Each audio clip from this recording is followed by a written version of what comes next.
aujourd'hui. Tuto, blabla un peu sur de la soudure. Parce qu'en fait j'ai un petit souci avec mon 8SC. Bon, pas le 8SC en lui-même directement, hein, mais en fait j'ai le Vario qui est un peu comme ça. Donc renvoyé en garantie pour voir ce qu'on peut faire avec. Et du coup en fait je me suis mis en quête de retrouver de l'étain. Parce que on pourrait croire que de l'étain pour souder, c'est ça, en claquant des doigts on peut en trouver. Et là on a déjà deux bobines à 8 euros avec lesquelles c'est impossible. Je sais pas le pourquoi du comment. Alors franchement, j'ai l'impression que le point de fusion est beaucoup trop. Donc du coup c'est impossible de mettre en température les câbles et tout ce qui s'ensuit pour arriver à souder correctement. Donc ouais, donc les deux là impossible alors que c'est du Rottenberger. Bon là il y a des capons, on verra ce que ça vaut aussi plus tard. Et là ce matin en fait j'ai acheté sur Amazon. Je me suis dit allez tu sais quoi, quitte à se planter et à devoir en renvoyer et chercher comme ça. 13 euros sur Amazon, il y a 100 grammes. Donc c'est du 0,6. Si c'est ok et que ça a l'air d'être vraiment bon, je vous mettrai ça dans la description ou en photo, histoire que vous puissiez le retrouver avec les specs et tout, histoire que vous ayez bien le même. Mais ouais, du coup, on va essayer. Donc j'ai vu qu'il y a le taux de, comment dire, pas le taux de cuivre, mais le pourcentage de cuivre, le pourcentage d'étain, le pourcentage d'argent qu'il y a dedans, le décapant et tout le blabla. Et au final, les deux là, ils ont 1% d'écart de cuivre et le résultat il est complètement identique. Donc impossible de souder avec. Et du coup, ça fait un peu chier. Donc à voir, je vais essayer de comprendre pourquoi je peux pas souder avec. Et en fait, j'ai besoin de souder parce que j'avais des petits raccords comme ça. Parce que je vais changer le moteur. Parce que là, on a le de 4282 en 1680 kV. Et je pense que pour vu que j'ai plus d'autres gros varios, je vais pas mettre le gros là. On va mettre le 4268 en 1650 kV. Mais il est en bulette 5 mm. Et j'ai pas envie de les couper parce que normalement, celui-là, je vais le rouler en 6. Donc là, on va le rouler en 4. Et du coup, je vais utiliser ces varios là. Il y a le dynamite en 130 ampères. Et il est en bulette 4 mm. Donc voilà. Donc il faut juste que je me refasse un raccord parce que j'en ai paumé un. Je n'arrive pas à savoir d'où. Et du coup, je vais aussi vous parler de tout ça parce que on sous-estime vraiment l'étain dans le sens où, en fait, on croit que tout est là, tous les étains sont pareils, sauf que non. Et en fait, les trois machins là, Mani pourra vous le dire, on a mis 20 minutes à les souder.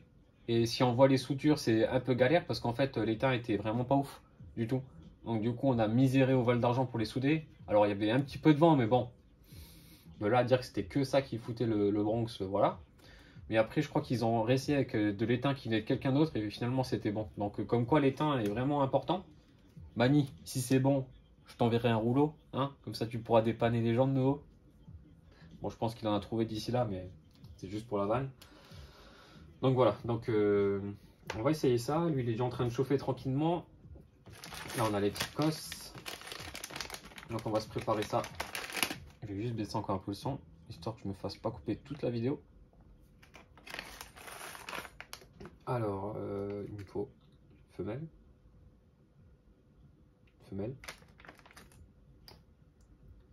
et un mâle. Hop.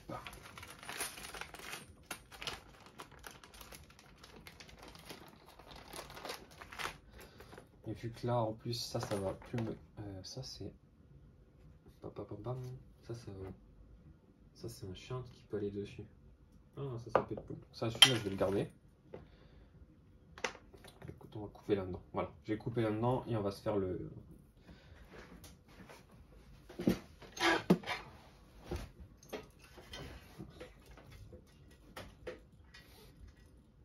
Hop.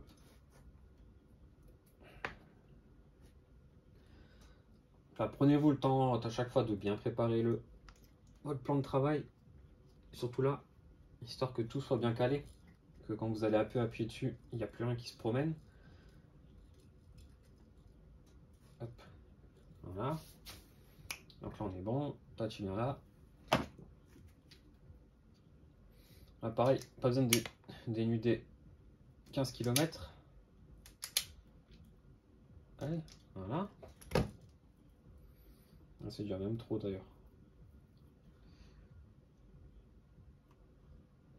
Bon, ça fera le job. Alors celles-là, je les aime bien, les petites cosses là, les bulettes en 6 mm, parce que en fait, il y a un petit trou pour venir insérer l'étain, et du coup, c'est vachement pratique. Hop.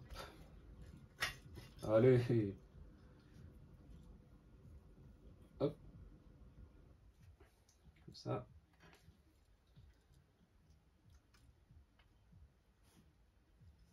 Voilà. Comme ça, il y aura juste à...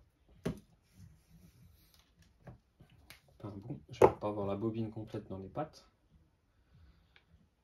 Par contre là, c'est vrai qu'il est fin de chez fin celui-là. Bon, normalement il y a du décapant dedans, donc j'ai pas besoin d'en remettre. Petit coup de nettoyage histoire que ce soit propre. Et on y va. Donc là, en fait, pour souder, ce qu'il faut penser à faire, c'est qu'en fait, vos pièces doivent être pas forcément à la même température, mais en tout cas, elles doivent être assez chaudes pour que l'étain vienne se fixer dessus, en fait, pour que ça puisse fondre, en fait. Donc ce que vous pouvez faire, c'est qu'une fois que votre fer il est chaud, votre pièce, une fois que vous allez poser votre, comment ça s'appelle, votre fer à souder dessus, ça ne chauffera pas immédiatement. Ce que vous pouvez faire, c'est mettre un petit point d'étain, et en fait, ça va venir étendre en fait votre point de contact pour dissiper la chaleur. Donc ça va vous aider à chauffer plus rapidement la pièce. Ça, c'est un petit truc aussi à savoir. Pas besoin d'en mettre 3 tonnes, juste vraiment quelques gouttes en plus dessus, histoire qu'il y ait un contact qui se fait. Hein. Et après, vous allez voir tranquillement, au fur et à mesure. Et là, normalement, de toute manière là, et voilà. Là, je suis en train de le mettre dans le petit trou qui est sur le côté. Donc c'est que la pièce, elle est assez chaude, le câble, il est assez chaud. Voilà. Et là, il y a tout qui est en train de se souder correctement. C'est vraiment pas compliqué, hein. C'est juste des petits trucs. Hein. Par contre, là, en 0,6, oh la vache, je vais en passer des kilomètres là.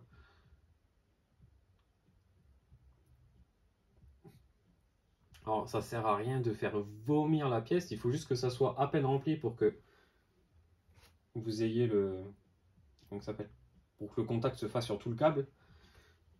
Là, on a la moitié à peu près.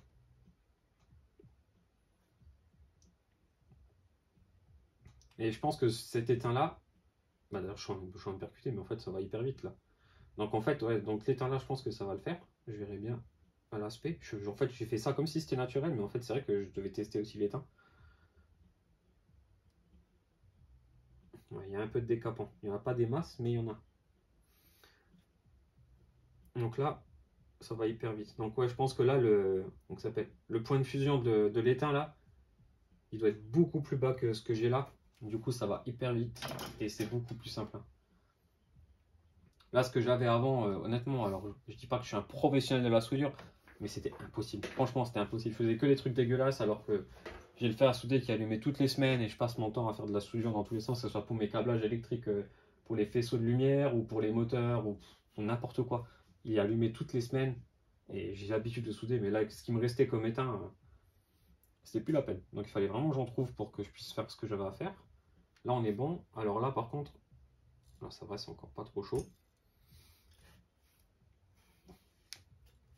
Et là,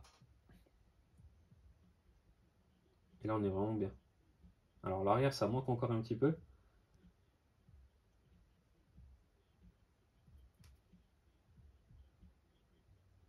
Il en manquerait encore un petit peu à l'arrière. Donc, vu qu'on est là et qu'on va se prendre le temps, tranquillement, on va le faire. Hop là. Oh, il ne reste plus grand chose déjà. Vraiment comme quoi là après.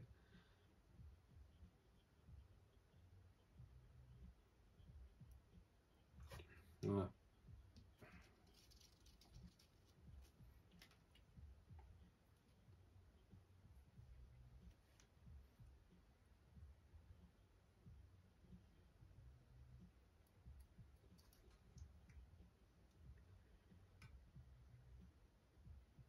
Allez, plus loin maintenant.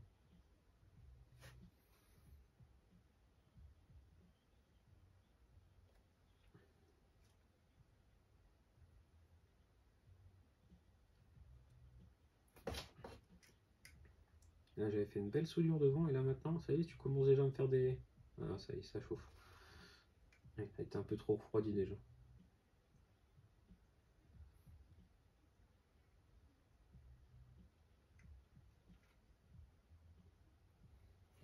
Donc voilà, après, ouais, faut, quand vous soudez, faut pas être pressé, hein.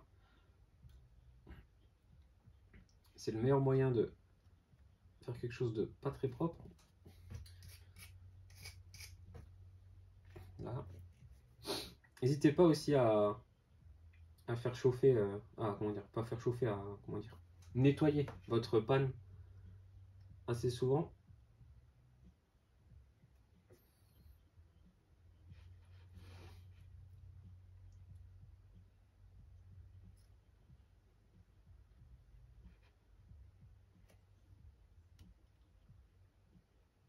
Voilà, quand même. Oh la vache, j'y ai plus cru là. Je me suis dit, il va plus jamais chauffer. Après, il vous faut un. Alors, plus votre câble aussi va être gros, plus il va vous falloir un fer à souder qui est balèze pour arriver à chauffer toute la pièce, hein. Ça semble logique, mais on a. Et c'est vrai on se dit, ouais, les câbles là, ils sont pas spécialement gros, donc il n'y a pas besoin d'avoir un truc énorme. Mais ouais, déjà, après, si, ça peut le faire avec un petit comme là, il faut juste être un peu plus patient, c'est tout. Mais ça se fait aussi tranquillement. Mais avec un gros, ouais, vous allez gagner un peu de temps et.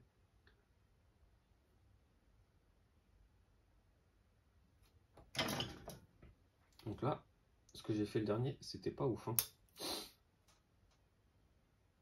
Donc là, devant, nickel, et derrière.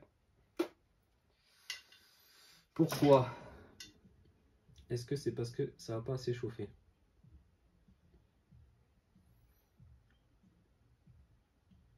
Donc on va l'appuyer comme ça 5 secondes, histoire de voir.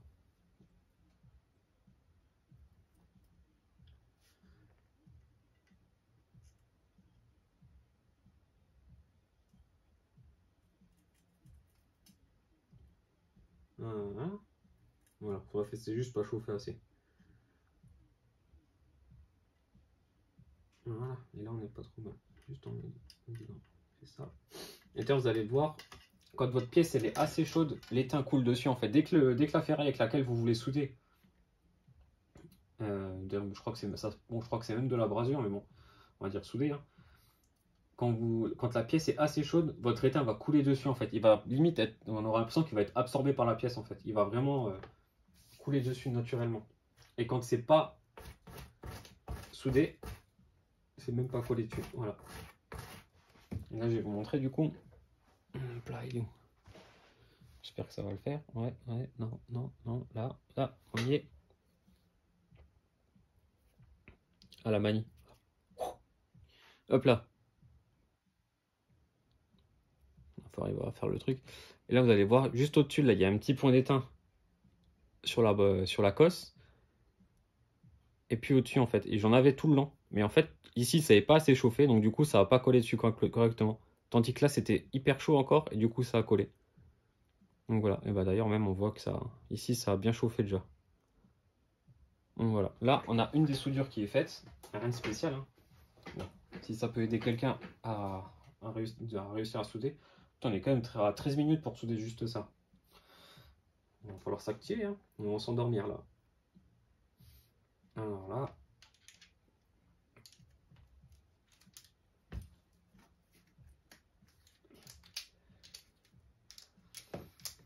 Là.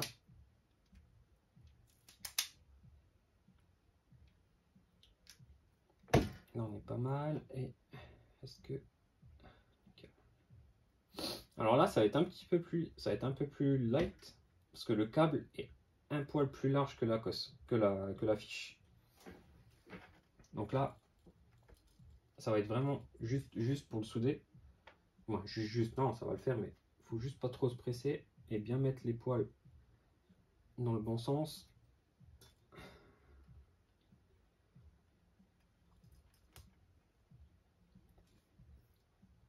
Paf.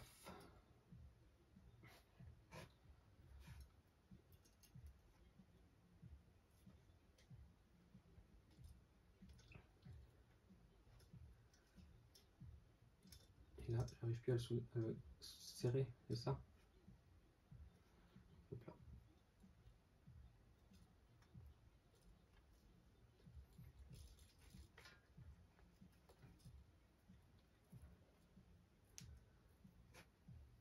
Je vais essayer de vous prendre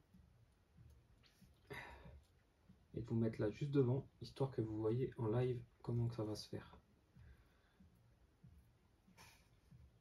Je vais juste le préparer tranquillement. Voilà, là on est bien fixé. Alors, je vais faire une coupure et on se reprend direct. Yo, bon, on se retrouve comme avant. Je vais me couper mon petit bout d'étain que je vais me mettre en baguette directe. Et voilà, donc là on a la cosse que j'ai soudée tout à l'heure. Et là on a la pièce. Alors je regarde à travers le téléphone, hein, donc ça va pas être ouf non plus. Donc voilà. Donc là, voilà, je suis déjà en train de enlever les poils de dessus, les brins. Donc là, ce que je vous disais, vous pouvez faire chauffer un petit peu. Et voilà, vous mettez un petit peu d'étain, histoire qu'il y ait un contact un peu plus gros, une dissipation de la chaleur qui se fait un peu partout. Voilà. Et en fait, une fois que ça va être chaud, peu importe où vous allez poser l'étain, ça va venir fondre en fait.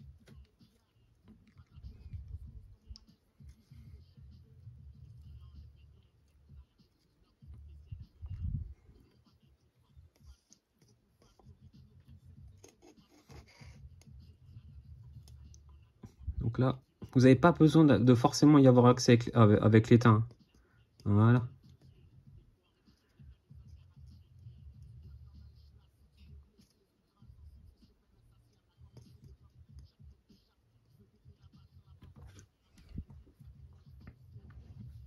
Là, il en manque un petit peu en dessous. C'est un petit peu flou, vous le voyez normalement en plus. Vous voyez même mieux que moi d'ailleurs sur la caméra. Donc là on recommence, on fait chauffer.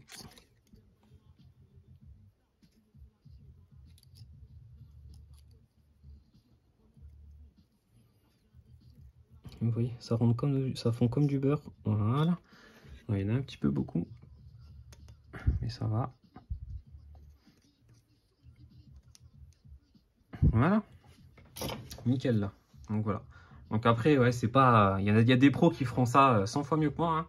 Mais bon, là, au moins, on est bien soudé. L'étain a pénétré dans tous les câbles et a collé le câble et la broche dessus. Donc voilà. Donc là, il n'y a rien de spécial, il n'y a rien de plus à faire. Je vais peut-être essayer de vous illustrer. Je vais essayer de trouver une broche qui était un peu dégueu, que je voulais plus réutiliser parce qu'il y avait trop de boulot pour enlever l'étain. Histoire de vous montrer comment dire, le phénomène là une fois que l'étain est la pièce est à bonne température, que vous pouvez poser l'étain n'importe où, que ça va fondre en fait. On va prendre celle-là.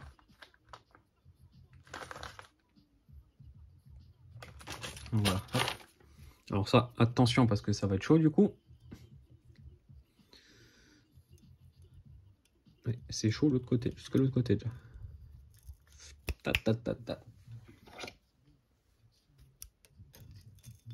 Et bien sûr, je vais mettre un morceau de gamme thermo pour couvrir tout ça.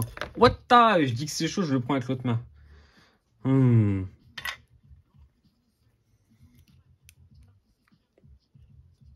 Là, on est bon. Hop.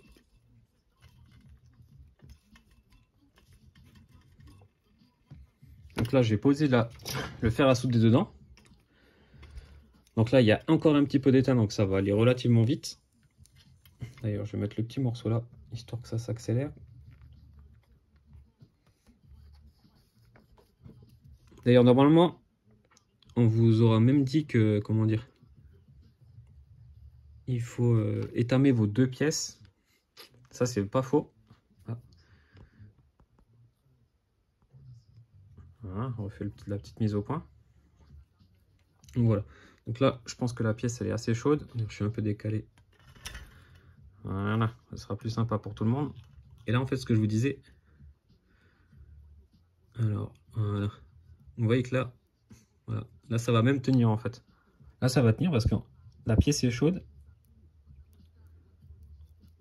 Voilà. Et là, l'étain, il a collé dessus. Vous avez vu comment il a glissé dessus en fait. Donc voilà. Vous n'avez pas besoin d'être directement là où vous voulez balancer l'étain. L'étain va se diriger là où la température sera assez chaude pour venir se glisser en fait. Par contre, il faut penser que, bah, comme là, ça pourra bien illustrer. Là, je suis en train de le blinder devant. Et en fait, du coup, bah, il n'y a plus de place à l'intérieur. Donc, qu'est-ce qui se passe? Bah, en fait, c'est en train de couler derrière. Et là, on est bien chaud. Et même un autre truc, alors là, bon, c'est un peu du gâchis, mais bon, allez, pour la vidéo, je vais vous montrer un truc. Voilà, vous avez même pas l'étain en fait, c'est carrément limite, on a vraiment l'impression qu'il se fait aspirer par le point chaud en fait. Donc vous n'avez pas besoin de venir exactement poser l'étain où vous en avez besoin. Les pièces qui seront chaudes entre elles, d'ici prend la chaleur et l'étain viendra se poser dedans en fait. Mais ça marche que quand vous avez de l'étain qui est, bah, comme là, correct en fait. On verra comment ça s'appelle au niveau de la tenue dans le temps. Mais là, honnêtement,